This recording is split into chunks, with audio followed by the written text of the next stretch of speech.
हाय, नमस्कार सभी को। कैसे हैं आप लोग?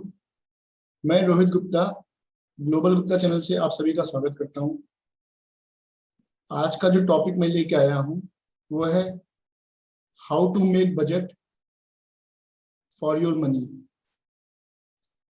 आज की डेट में आप जहां पे भी हैं, जितना भी पैसा कमा रहे हैं, अगर आप उस पैसे की समस्या से परेशान हैं तो दो ही चीज हो सकती है। या तो आप जो कमा रहे हैं उस पैसे को उससे को बढ़ा लीजिए किसी अदर सोर्स से, या फिर अपने जितने खर्च हैं उसमें कटौती कीजिए, रिड्यूस कीजिए एक्सपेंस को।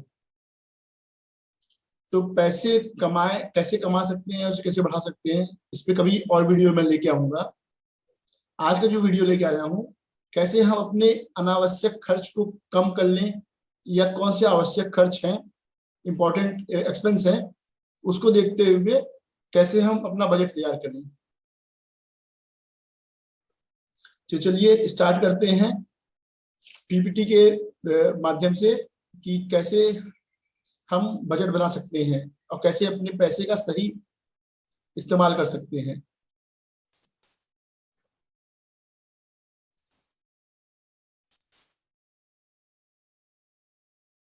चलिए हम लोग आ गए पीपीटी पे।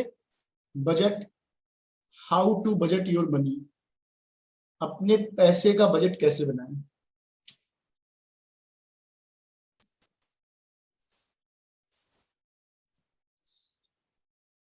सबसे पहले तो हम लोग एक दिन में कितनी बार पैसे खर्च करते हैं हमें ये पता होना चाहिए।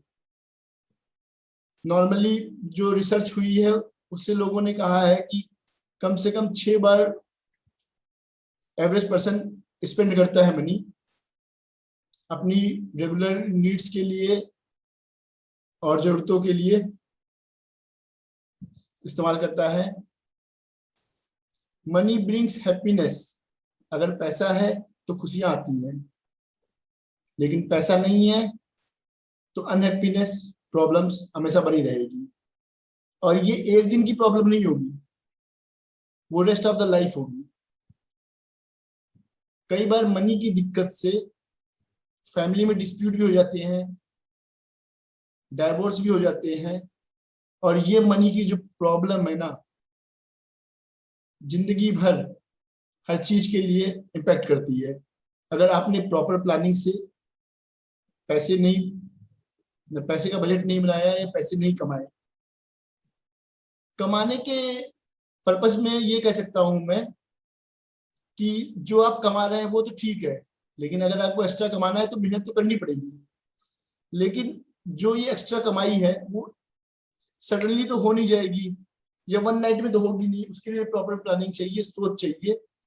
क्योंकि अगर मान लीजिए आप जॉब करते हैं तो अपने बॉस से भी कहेंगे कि सर मेरी सैलरी बढ़ा दीजिए, मैं इतना काम करता हूँ, ये मेरी घर में फैमिली में प्रॉब्लम है मनी की, तो उसको भी टाइम लगेगा।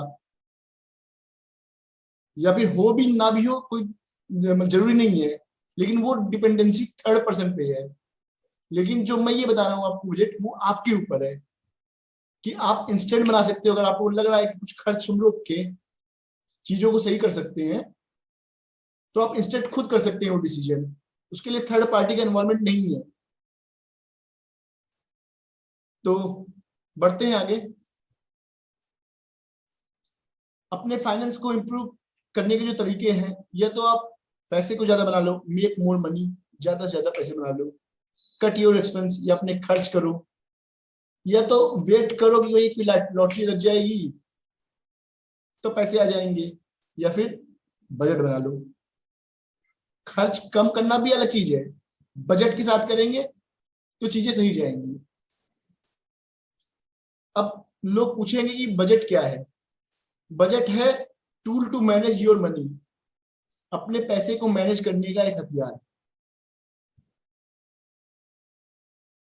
बजट टाइमली हो सकता है, स्पेसिफिक टाइम के लिए बजट बनाते हैं लोग, मंथली बनाते हैं, कुछ लोग क्वार्टरली बजट बनाते हैं, कुछ ईयरली बनाते हैं। जो बड़ी बड़ी कंपनीज होती हैं वो अपना क्वार्टरली और ईयरली बनाती है, लेकिन मैं यहाँ पे जो बात कर रहा हूँ वो पर्सनल फाइनेंस के तौर पे कर रहा हूँ। तो मैक्सिमम लोग यूजुअली मंथली बजट बनाते हैं। बजट हमारे लिमिटेड रिसोर्स जो हमें आमदनी हो रही है उसमें कितना बेहतरीन हम बजट बना दें कि सारी चीजें फुलफिलमेंट भी हो जाए, जो help to meet our responsibility, अपनी जो रिस्पॉन्सिबिलिटी है, जरूरतें हैं, वो भी खत्म हो जाए और अपने फाइनेंशियल गोल भी अचीव हो जाए। बजट बनाने की जरूरत क्या है? आपका एक्सपेंडिचर ट्रैक होगा, आप किस एक्सपेंस में कौन सा पैसा खर्च कर रहे हैं, किस बिल पे खर्च कर रहे हैं, कौन सी केयरलेस एक्सपेंड है जिसको हमें नहीं करना चाहिए और कैसे अवॉइड करें, कर सकते हैं। अगर आपने ये सब किया तो आपका स्ट्रेस लेवल भी कम हो जाएगा और जो इनकम आप पा रहे हैं उसमें संतोष के साथ रहते हुए आप चीजों को चला सकते हैं।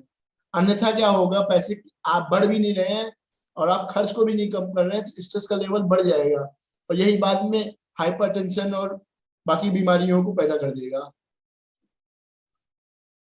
और जो आपके फाइनेंशियल गोल है, एक तो है एक्सपेंडिचर, दूसरा है आपका गोल भी है कि आगे क्या क्या पैसे को क्या करना है। तो पैसे सेव करेंगे, इन्वेस्ट करेंगे और ये सब चीजें तभी होंगी जब आप बजटिंग करेंगे। बजट का एक ही मात्र रूल है,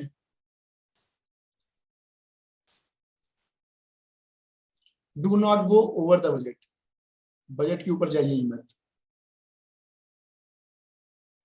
when when you are in control of your spending, you are able to make clear planned decision on the best way to spend your money and make your money work for you। जब आप अपने expenditure को control कर लेंगे तब आपको सही planning के साथ आपको पता होगा कि आपका बेस्ट यूज क्या होगा उस मनी का और तब आपके लिए पैसा काम करेगा। अगर बजट नहीं है, बिना बजट के हैं, विदाउट बजट है, आपका कोई प्लान नहीं है, तो पे टू पे चेक पे रहेंगे, बस सैलरी आती जाएगी और सैलरी खत्म हो जाएगी और हमेशा दिक्कतें बढ़ती चली जाएंगी। आपकी ना इमरजेंसी के लिए प्लान हो पाएगा, ना इन्वेस्टमेंट हो पाएगा, ना सेविंग हो पाएगी, आप हमेशा परेशान रहेंगे। तो बजट बनाए कैसे? पहले तो अपना मंथली एक्सपेंस को ट्रैक कीजिए कि आपके कितने खर्च हैं, कौन कौन से मंथली रेगुलर रूटीन वाले खर्चे हैं, कौन से नॉन रूटीन वाले खर्चे हैं। और उसके बाद अपने इनकम सोर्स को देखिए कि कहाँ पे कौन सी इनकम आती है, रेगुलर इनकम सैलरी वाली आती है, अदर इनकम आती है, डिविडेंड आता है, क्या है वो देखिए। और बजट में एक तो आपने इनकम देख ली और एक खर्च देख लिए। तो अगर आपको फ्यूचर में ग्रोथ भी चाहिए और फाइनेंशियल गोल भी रखना है आपको, तो सबसे पहले सेविंग कीजिए। क्योंकि होता क्या है, अगर आपने सोचा कि मैं खर्च करने के बाद जो पैसे बचेंगे उसको बचा लूंगा, वो हो नहीं पाता किसी से।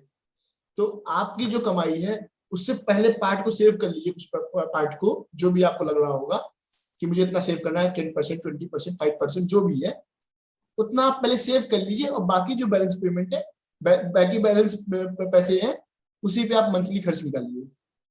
तो यहाँ पे इसीलिए लिखा हुआ है पे योरसेल्फ फर्स्ट, सबसे पहले अपने को दीजिए, मतलब सेविंग कीजिए। उसके बाद कैटेगराइज कीजिए एक्सपेंस की, एक्सपेंस का नेचर क्या है। फिर आप अपने इनकम से अपने उस खर्चे को घटा लीजिए और बजट बनाइए और चेंज कीजिए। बजट बनाते समय क्या क्या चीजें ध्यान रखनी होगी? पहला स्टेप है अपने financial goal, short term goals, long term goals, कि बड़े खर्चे क्या हैं आपके, छोटे खर्चे क्या हैं, मंथली खर्चे क्या हैं, 3 महीने के बाद क्या होने हैं, 1 साल के बाद क्या होने हैं। फॉर शॉर्ट टर्म गोल्स में बोले तो एक होते हैं मंथली खर्च, एक होते हैं कि 3 महीने के बाद के खर्च कुछ होने वाले हैं, कुछ इंश्योरेंस की पॉलिसी की पेमेंट जानी है, या आपने किसी को कमिटमेंट कर रखा है कि मैं इतने पैसे देने वाला हूँ। और लॉन्ग टर्म गोल से आपको अपना खुद का घर बनाना है, आपके बच्चों की शादी करनी है, वो सब गोल्स को भी कंसीडर करिए। आप अपनी एस्टिमेट इनकम, जो आपकी इनकम है प्लस अदर सोर्स से भी कोई इनकम आ रही है, उसको भी एस्टिमेट कीजिए और जितने खर्च हैं उसको भी एस्टिमेट कीजिए। खर्च का एस्टिमेशन आप पुराने जो आपके बिल्स हैं, खर्चे हैं, उनसे भी देख कर सकते हैं और उसमें देख सकते हैं कि क्या फिक्स्ड है। फिक्स्ड का मतलब आप रेंट दे रहे हैं, बिजली के पैसे देने हैं आपको, फिक्स नेचर के जितने भी खर्च हैं, या फोन के बिल देने हैं, रेगुलर जो बिल देने हैं, वो कौन से हैं और कौन सी वेरिएबल है। कि मान लीजिए वेरिएबल का मतलब यहाँ पे है कि अगर मान लीजिए इस पैसे को इस महीने नहीं खर्च किया, अगले महीने कर लिया, तो कोई आप पे दिक्कत नहीं आएगी। तो उस हिसाब से आप अपने फिक्स्ड और वेरिएबल खर्चे को बनाइए। फिर अपनी सेविंग को भी प्लान कीजिए। सेविंग को प्लान इस तरह कीजिए कि आपके पास 3 से लेकर 9 महीने का पैसा होना ही चाहिए, कि इन केस एनी कोई इमरजेंसी आ जाती। वैसे भी आज की डेट में कोविड के टाइम पे किसकी जॉब कब चली जाए किसी को नहीं मालूम।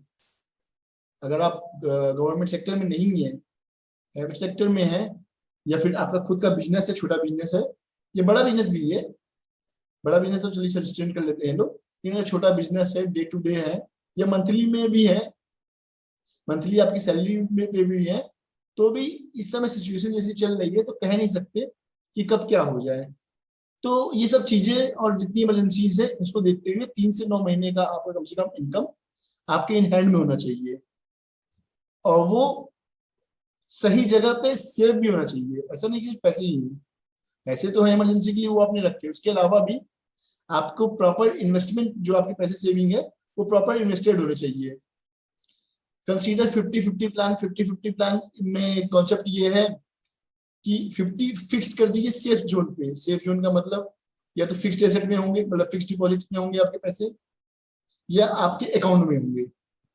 और जो 50 प्लान है उसमें आप अपना म्यूचुअल फंड खरीद लीजिए, इंश्योरेंस खरीद लीजिए, और भी जिस तरह की इन्वेस्टमेंट है जो थोड़ा टाइम लेंगी, अगर आप तुरंत उनको इनकेस करना चाहें तो आप उसमें उसमें कर सकते हैं। 50% आप ऐसे में कीजिए, जैसे फिक्स डिपॉजिट हो गया, या आपके खुद बैंक अकाउंट में पैसे है कि आपको इंस्टेंट जरूरत हुआ, आपने आज की डेट में ऑनलाइन फिक्स डिपॉजिट रिडीम्पशन है, तो आप तुरंत गए रिडीम कर दिया, आपको तुरंत पैसे खाते में आ गए, और उसमें कोई आपको लॉस भी नहीं होगा। इंटरेस्ट कम है, उसकी रिटर्न कम है, लेकिन आपको लॉस नहीं होगा। और बाकी आप लैंड प्रॉपर्टी जहां पे भी इन्वेस्ट करना चाहते हैं उसमें 50% को आप रख सकते हैं। एक रूटीन अपनी अर्निंग और अर्निंग और एक्सपेंडिचर के हिसाब से एक एग्जैक्ट आप बनाइए कि आपका कितना बजट हो सकता है। पे योरसेल्फ फर्स्ट मैंने आपको समझा ही दिया कि सबसे पहले सेविंग हैबिट को आप डेवलप कीजिए। जो भी आप कमाई ला रहे हैं उसका 10% 20% जो भी आप सेव करना चाहते हैं, जैसा भी करना चाहते हैं, सबसे पहले सेव कीजिए, उसके बाद ही खर्च कीजिए। क्योंकि 80 से 90% लोग, उससे ज्यादा ही होंगे, लेकिन मैं 80-90% लोग बोल रहा हूँ कि वो पैसा आता है वो उससे पहले खर्च करते हैं, जो बचेगा उसको हम इन्वेस्ट कर देंगे। नहीं होता, नहीं होता, ये मिनिमम अमाउंट होती है। लेकिन एक बार आप डिसाइड कर लेंगे, आपकी हैबिट बन जाएगी, तो एक्सपेंडिचर की भी हैबिट बन जाएगी कि अब भैया इतने में ही खर्च करना है मुझको। ये 10% मैंने लिख दिया है, लेकिन वो आपके ऊपर है कि वो कितना है। एक नॉर्मल माना जाता है कि 10% लोग सेव करते हैं।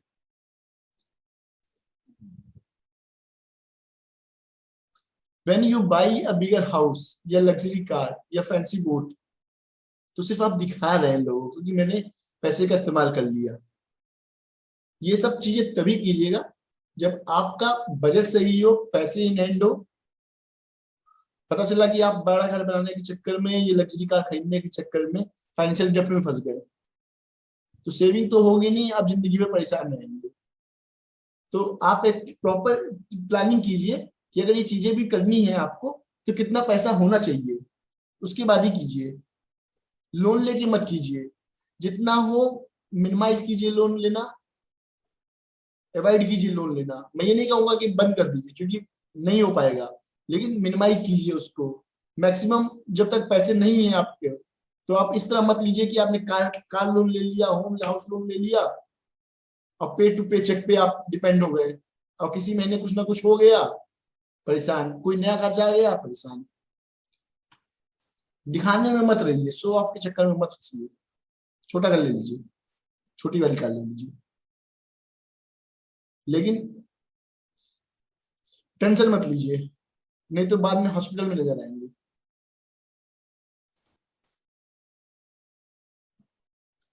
अमीर बनना मुश्किल है, टूटना भी मुश्किल है। अब आपकी चॉइस है कि आप क्या करना चाहती हैं।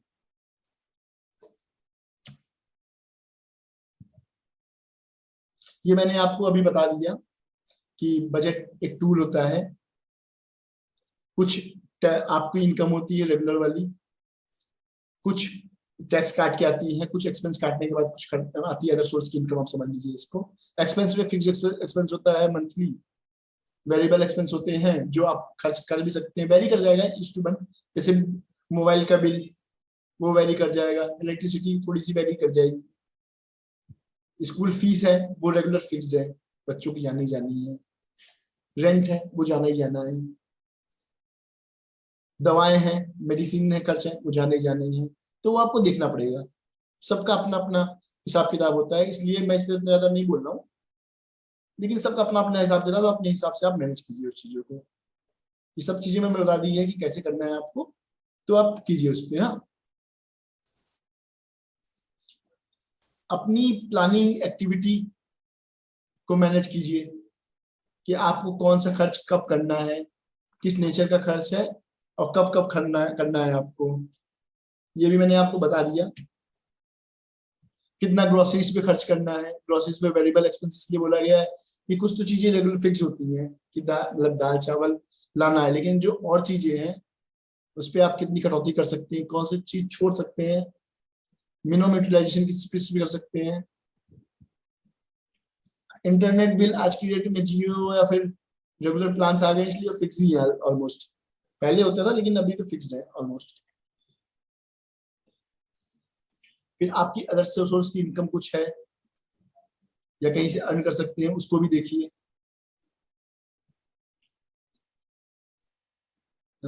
या फैमिली से कहीं कोई गिफ्ट मिल जा रहा है, आज की डेट में तो नहीं मिलता, पहले के लोग सुना है मैंने कि मिल जाता था, लेकिन अब तो देने वाले भी बंद हो गए हैं।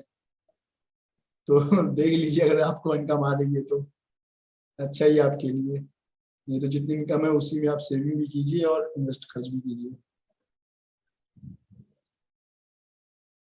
गाड़ी के खर्च,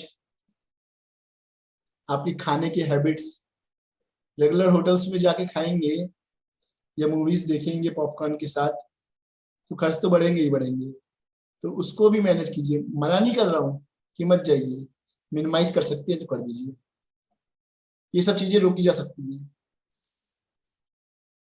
ये मिनिमाइज किया जा सकता है, ऐसा नहीं बोलूंगा रोकी जा सकती, मिनिमाइज किया जा सकता है, तो उन सब चीजों को देख लीजिए। नॉर्मली एक फैमिली में बजट कैसे बने, जो फैमिली एक्सपेंडिचर करते हैं, हाउसिंग हाउस लोन बोल लीजिए या रेंट बोल लीजिए, आप जो भी बोल लीजिए, अगर रेंट पे है तो रेंट बोल लीजिए, अगर आपको खुद का मकान है तो ईएमआई बोल लीजिए, 30% से ज्यादा नहीं होना चाहिए। ट्रांसपोर्टेशन 20% ज्यादा नहीं होनी चाहिए। फूडिंग लॉजिक जो है आपकी 15% ज्यादा नहीं चाहिए। अदर यूटिलिटी, बिजली का बिल, पानी का बिल, होम इम्प्रूवमेंट 13, 14, 15% ले लीजिए आप। आपकी सेविंग 10% होनी चाहिए। इंश्योरेंस आप जरूर लीजिए, मैं आपको सजेस्ट करूंगा कि अगर नॉर्मल इन्वेस्टमेंट वाला इंश्योरेंस नहीं ले रहे हैं मत लीजिए, कोई दिक्कत नहीं, आप उसको सेव कर लीजिए उस पैसे को, क्योंकि इंश्योरेंस का जो पर्पज है वो आपकी लाइफ को सेव करना है, ना कि इन्वेस्ट करना है। इंडिया के अंदर इंश्योरेंस ब्रोकर बोल लीजिए या कमीशन एजेंट बोल लीजिए, अपनी कमाई के चक्कर में लोगों को नहीं बताते कि ये, अपने कमीशन के चक्कर में लोगों को नहीं बताते, वो सिर्फ वो दिखाते हैं उनको कि ये वाला इंश्योरेंस ले लीजिए इतना फायदा हो जाएगा, वो वाला ले लीजिए इंश्योरेंस ले लीजिए, लेकिन आप चाहें तो टर्म इंश्योरेंस है, उसमें पैसे नहीं मिलते आपको, प्रीमियम वाले अमाउंट आपको वापस नहीं मिलती, इन केस एक्सेप्शन, अगर आपकी डेथ नहीं होती या फिर पार्शियल फुली डिसेबल्ड नहीं होते, कुछ पॉलिसीज हैं डिसेबल्ड वाली, नहीं तो अगर डेथ नहीं होती तो नहीं मिलता। लेकिन पर्पस क्या है इंश्योरेंस का, सेफ्टी है, आपके जाने के बाद आपकी फैमिली दिक्कत में ना हो वो है, तो आप टर्म इंश्योरेंस ले सकते हैं। उसका फायदा क्या है, प्रीमियम मिनिमम है, कवरेज हाईएस्ट है। अगर आप 50 लाख की पॉलिसी ले रहे हैं और 35-40 साल की एज के हैं, 12,000 रुपए पूरे साल का लगेगा, 50 लाख की कवरेज हो जाएगी। मैं किसी कंपनी को प्रमोट नहीं कर रहा हूँ, नेट पे सारी इंफॉर्मेशन है, आप जाइए देखिए, क्योंकि बहुत से लोगों को फंसाया गया है, बताया गया है, चाहे LIC ले लीजिए चाहे बड़ी कंपनी ले लीजिए, उन्होंने सिर्फ ये बताया कि ये इन्वेस्टमेंट के साथ आपकी सिक्योरिटी के साथ, सेफ्टी के साथ साथ इन्वेस्टमेंट भी है, जिसमें रिटर्न कुछ भी नहीं आता, 8% आगे आ गया, तो आपको भी लगता है यार प्रीमियम भी इतना जा रहा है, कवरेज भी कम है और कुछ भी नहीं होता, तो आप चाहो तो एक टर्म प्लान ले लो, पैसे वापस नहीं मिलेंगे अगर इनकेस कुछ नहीं हुआ तो, लेकिन जो मेन पर्पज है इंश्योरेंस का, सिक्योरिटी, वो जरूर मिलेगी इनकेस आपको कुछ हो गया तो फैमिली को मिलेगी, क्योंकि वहां पे कवरेज ज्यादा है। आप, मैं बता तो रहा हूँ, आप 50 लाख में के लिए प्रीमियम आपका 12-13 हजार रुपए है, इतना आप कहीं ना कहीं पूरे साल में खर्च हो जाते हैं पैसे, लेकिन 50 लाख का कवरेज हो जाएगा। और इस तरह आप 50 लाख नॉर्मली लेने जाएंगे और 10 लाख के लिए आपको 50 हजार का प्रीमियम देना पड़ेगा साल का। अब डिसाइड कर लीजिए आप। दूसरे खर्चे अदर्स,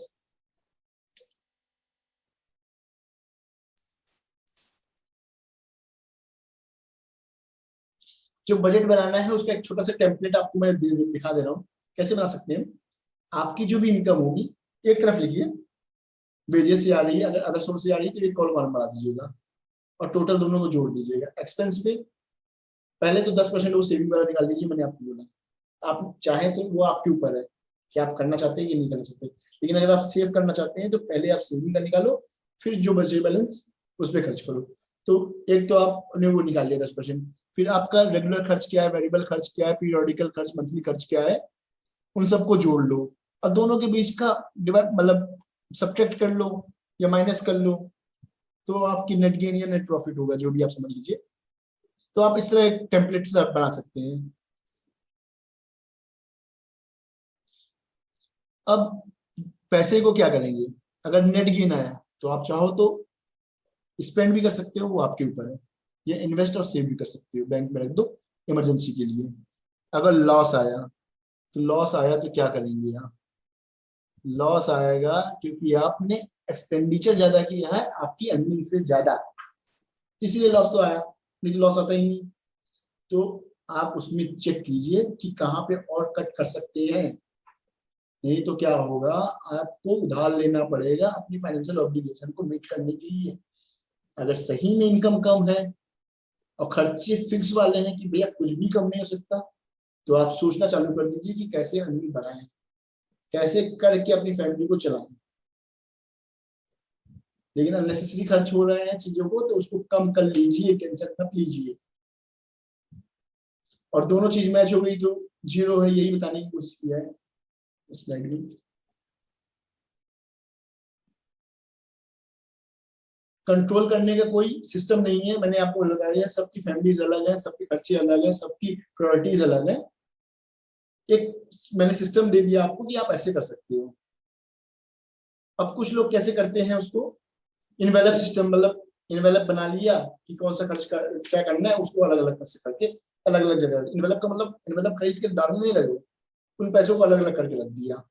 वो पुराने लोग करते थे पहले कि भैया ये रेंट के लिए पैसा है, ये इस चीज के लिए पैसा है, ये चीज घर में जब मम्मी मम्मी को देखते थे तो उन्होंने अपने हिसाब से पैसे को अलग अलग करके रखते थे वो लोग, क्योंकि या थोड़ा सा पढ़े लिख गए हैं लोग तो रजिस्टर सिस्टम है, रजिस्टर बनाइए, कौन सा पैसा खर्च का है, कहाँ कहाँ पे खर्च है, वो आप सारा नोट कर लीजिए।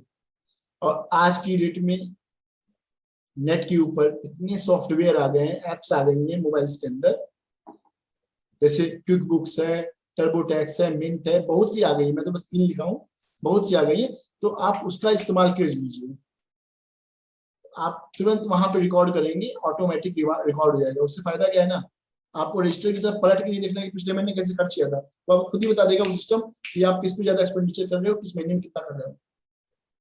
तो आप ये कर सकते हो, क्योंकि आप लोग नए हो, जो पुराने लोग हैं वो तो रजिस्टर चला रहे हैं, लेकिन आप लोग नए हो, एप्स के साथ चलो, टेक्नोलॉजी के साथ चलो, सभी टेक्नोलॉजी को पकड़े हुए हैं, आप भी टेक्नोलॉजी के साथ चलो और ट्रैक करो। ये है नेटवर्थ। नेटवर्थ कहते किसको है, आपके जितनी प्रॉपर्टीज हैं, जिसे एसेट बोल सकते हैं आप, और जितने आपके खर्चे हैं, लाइबिलिटीज हैं, जो आपको किसी न किसी को पे करना है, चाहे होम लोन का बैंक को पे करना है, चाहे कार लोन का बैंक को पे करना है, या किसी और से पैसे ले रखे हैं वो पे करना है। अगर इन दोनों के बीच का जो डिफरेंस है हम उसे नेटवर्क बोलते हैं। या दूसरे सरल भाषा में कह सके कि आपके पास इतना पैसा कि अगर आप काम पे नहीं जाएं फिर भी आप सरवाइव कर जाएं, तो जितने दिन आप सरवाइव कर रहे हैं वही आपकी नेटवर्थ है। सिंपल तरीका। Net worth statement describe an individual और फैमिली ओवरऑल फाइनेंशियल कंडीशन, जो एक स्पेसिफाइड डे पे आप किसी एक दिन बैठ जाइए और चेक कर लीजिए कि आपके पास कितनी एसेट है, कितनी लायबिलिटी है, जो बीच का डिफरेंस है वही नेटवर्थ है। ठीक है, तो ये कंपोनेंट है, मैं बताने की वही कोशिश किया है। Asset everything a person own with monetary value, उसकी कुछ ना कुछ मॉनेटरी वैल्यू होगी। लायबिलिटी जो भी डेप्थ या आपने कहीं से ले रखा है। Net worth is the difference. पर बेसिक बता रहा हूं आपको कि अगर आप सोच लीजिए कि अगर आप जॉब नहीं करने जा रहे हैं, इनकम नहीं आ रही है, कितने दिन आप सरवाइव कर जाएंगे, वही आपकी नेटवर्थ है। ये विल रोजर करके हैं, उन्होंने बोला भी है कि too many people spend money they have not earn to buy things they do not want to impress people that they do not like. बहुत से लोग इतना खर्च कर देते हैं पैसा जितना वो कमाते नहीं है, किन चीजों पे जो आपको जरूरत भी नहीं है। किस लिए? शो ऑफ, शोबाजी के लिए। और उन किसको शोबाजी करा रहे हैं? जो आपको इतना पसंद नहीं करते। तो काहे क्यों करना पैसे को खर्च? बचा के रखिए, फ्यूचर के लिए रखिए। कैसे आप एक्शन ले सकते हैं? पे चेक से पे चेक, सैलरी टू सैलरी मत चलिए, कहीं ना कहीं अगर से देखिए कि कहाँ पे क्या हो सकता है। अपनी स्किल भी बढ़ा सकते हैं तो बढ़ाइए, अदर का सोर्स से इनकम लानी है लाइए। डिपेंडेंसी एक पे रखेंगे तो दिक्कत आ सकती है। पे ऑफ योर अननेसेसरी डेप्थ, जितने भी आपके अननेसेसरी डेप्थ है, उधार है, सब कुछ पे ऑफ कर दीजिए। रुकिए मत, नहीं तो परेशानी होगी, आपको नहीं होगी, आपके बाद बच्चों को होगी। क्रेडिट कार्ड मत लीजिए, कुछ दिन आप वैक्सीनेशन वोकेशन पे मत जाइए, फाइनेंसिंग मत कराइए, लोन मत लीजिए, मत परचेज कीजिए उतना, कोई जरूरी नहीं। जितना पैसा है उतने पे कम कर लीजिए। अनएक्सपेक्टेड एक्सपेंस जितने आने वाले हैं उसको पहले से प्लान कर लीजिए, कि आपको लग रहा है इमरजेंसी के लिए कुछ खर्च आएगा, उसको प्लान कर लीजिए। कुछ दिनों बाद ये गिफ्ट देना है या इस मैरिज में जाके कुछ खर्च करना है, उन सब चीजों को पहले से प्लान करके रखिए। और मैंने आपको पहले ही बताया कि 3 से 9 महीने का इमरजेंसी फंड जरूर रखिए। आप थोड़ा सा अपनी जिंदगी में एडजस्टमेंट करेंगे, देखिएगा आपकी जिंदगी खुशहाल के साथ साथ, सुकून के साथ साथ अच्छी हो जाएगी। दिक्कतें धीरे धीरे खत्म होंगी। और क्या करना है आपको? थोड़ा सा एडजस्टमेंट अपनी डेली रूटीन्स पे, डेली के खर्चों पे थोड़ा सा आपको देखना है, थोड़ा सा बजट बनाना है, चीजें सब सही हो जाएंगी। कुछ आपको हैबिट्स जो है अच्छी लानी है। एक बार आपने, जैसे कोई मोटा इंसान है, ये जो फिजिकल फिट नहीं है, 5-10 मिनट नहीं मिल रहा है, 1 घंटे का टाइम, कोई बात नहीं, क्योंकि लोगों के पास आज की डेट में टाइम नहीं है। कोई बात नहीं, 5 मिनट मिल रहा है, 10 मिनट मिल रहा है, पूरे वीक में मिल रहा है 5 मिनट, कीजिए। जितना टाइम मिल रहा है उसका तो यूटिलाइज कीजिए।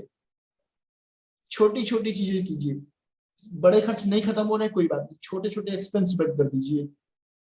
मान लीजिए आपकी रोज मैगी खाने की आदत है, फॉर एग्जाम्पल, हफ्ते में 3 कर लीजिए, हेल्थी भी बचेगी, पैसे भी बचेंगे, दोनों चीजें होंगी।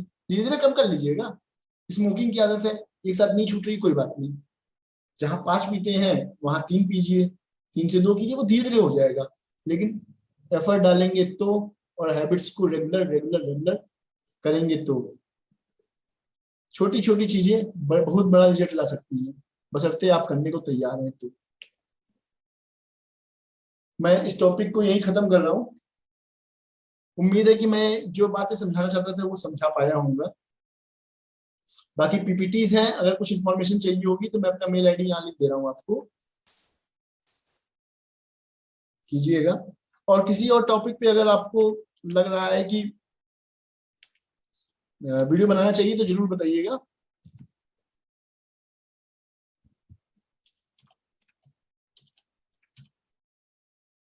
चलिए मिलते हैं नेक्स्ट वीडियो पे। आप सभी का पेशेंस के साथ सुनने के लिए बहुत बहुत धन्यवाद। Okay bye, take care, bye.